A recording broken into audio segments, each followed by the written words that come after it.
أعوذ بالله من الشيطان الرجيم.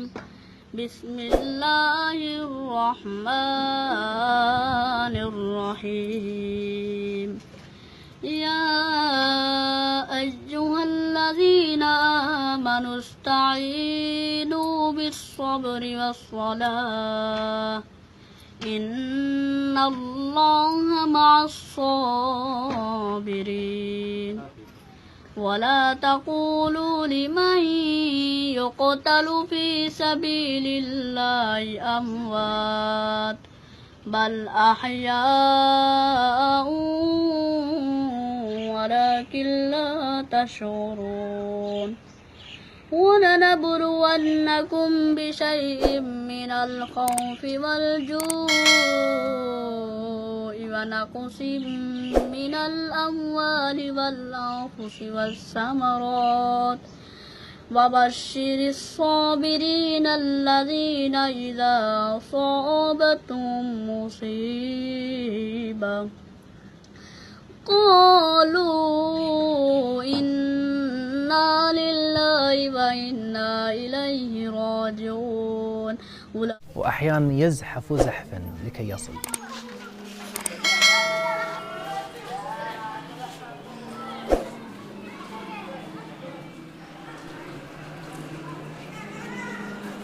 يتعب ولكنه لا يفوت تكبيرة الإحرام. يتمنى أن يصلي الفجر المسجد ولكن أهله لا يسمحون له لحالته الصحية، ونحن لا نستطيع ولا نذهب. هل تظن أن هذا كل ما في الأمر؟ لا، إنه حريص على الصف الأول، يأتي مبكرا ويقرأ القرآن، ولا يكتفي بهذا بل يضطر بعد صلاة المغرب كل يوم أن يتسلق درج المسجد بمشقة لكي يصل إلى الدور الثاني.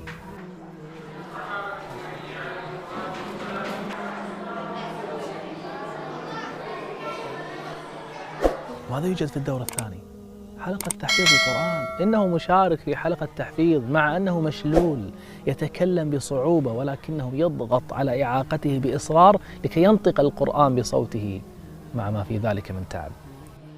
عما تسألون عما يعلمون الذين هم فيه مختلفون.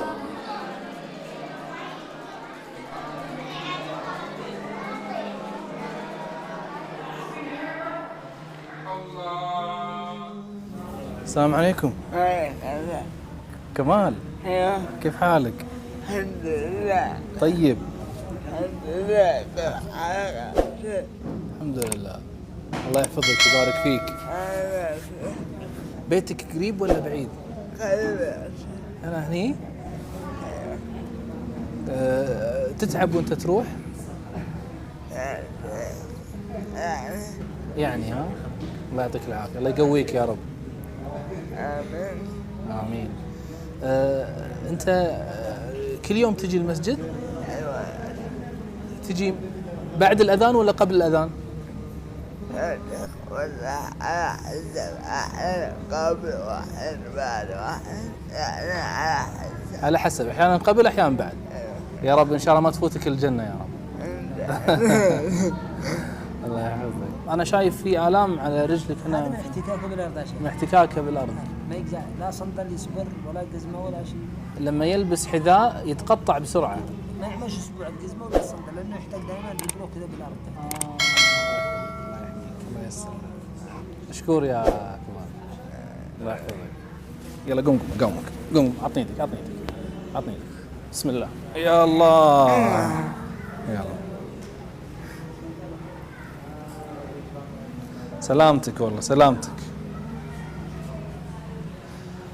ما شاء الله سريع انت يا كمال. الحمد لله. يا أتعب. لا ما تتعب ان شاء الله. تسابقني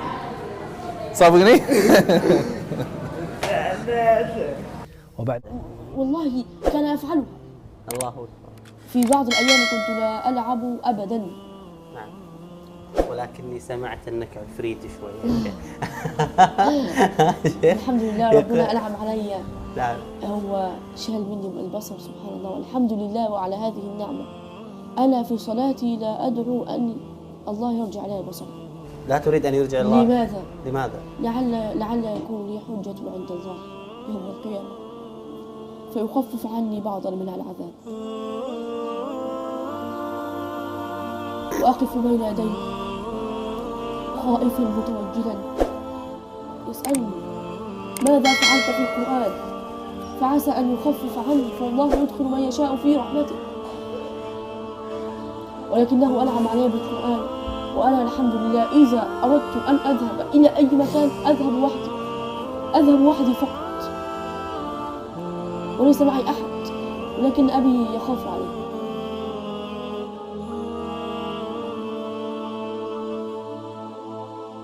تذكرت في هذه اللحظات حال كثير من المسلمين المبصرين الذين تكاسلوا عن حفظ القرآن. يا الله، ماذا ستكون حجتهم عند الله؟ الحمد لله على كل حال. ما شاء الله يا شيخ معاذ، أنا علمت أنك أنت عندك قاعدة لابن القيم. نعم. ما هذه القاعدة؟ قال ابن القيم رحمه الله: ما أغلق الله بابا لعبد بحكمة إلا فتح له بابا للرحمة. يعني أنت ما تزعل بين أصدقائك أنك أبداً أنت فقدت أبداً. البصر؟ لا كنت هنا في يعني الصغر، البعض يشعر بنقص. في الصغر كنت أغضب، لن أكذب عليك. نعم. كنت أغضب أحيانا، لكن الآن الحمد لله لا أغضب، فهذا قضاء الله وقدره. نعم. لأن النبي صلى الله عليه وآله وسلم يقول: من ابتلاه الله سبحانه وتعالى بحبيبتين فصبر عوضه الله بهما الجنة. نسأل الله أن نكون من ورثة جنة الفردوس. اللهم آمين. فرت همومي وانشرح قلب مهموم لما تليتك كل الأحزان فرت،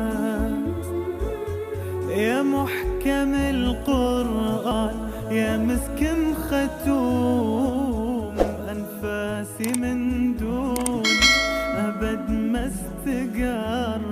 فرت همومي وانشرح قلب مهموم.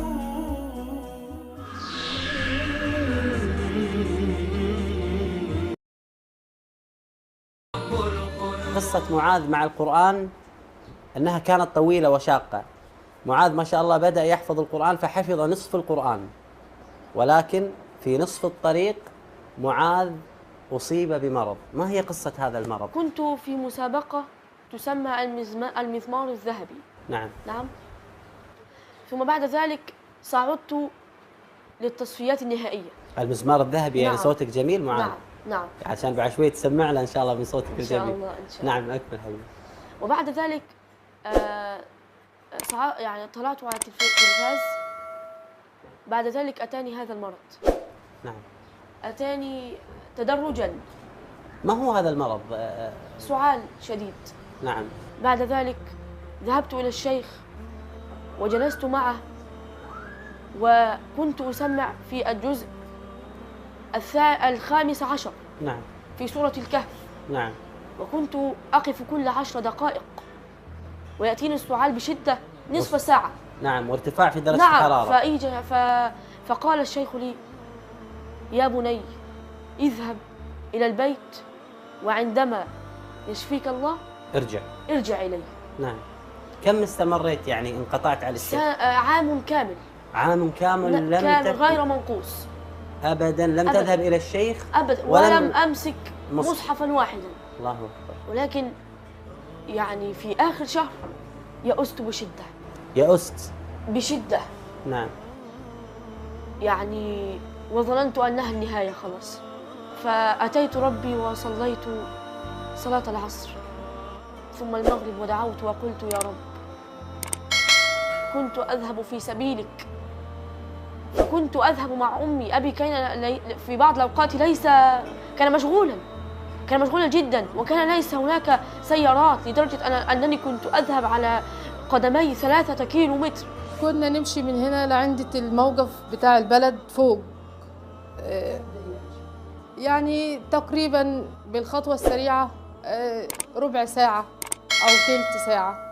مشي على الأقدام، ونركب من هنا لعند مثلا طهرة أو الشوبك ونغير لعند الكوبري، وبعد كده من الكوبري لبلدة الشيخ. في هذا الحر الشديد في الصيف وفي البرد مع أمي، فقلت يا رب إنك لا تضيع أجر من أحسن عملا.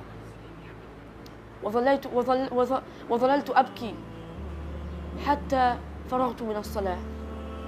وبعد شهر بالضبط تراجع عني هذا المرض وبشكل كامل جدا. الله أكبر، الله أكبر. وعدت إلى القرآن بسرعة فائقة لم أتخيلها أبدا. نعم، حفظ القرآن كاملا بعد تعب وصبر ودعاء، فكيف لا يفرح وتفرح أمه بلحظات ختمه للقرآن؟ والله أنا كنت بستنى اليوم دوت، يعني كل يوم أقول هيجي اليوم، خلاص يا معاذ هان. كل يوم بقيت أعد القرآن بالآيات وأفضل أقول خلاص هانت يا معاذ، خلاص يا معاذ، الحمد لله ربنا كرمنا ومن علينا وهنبقى من حفظة كتاب الله. الجدع يا معاذ واوعى تفرط فيه، وما زلنا على هذا الوعد. يقرأ معاذ ويراجع علي أو على والده.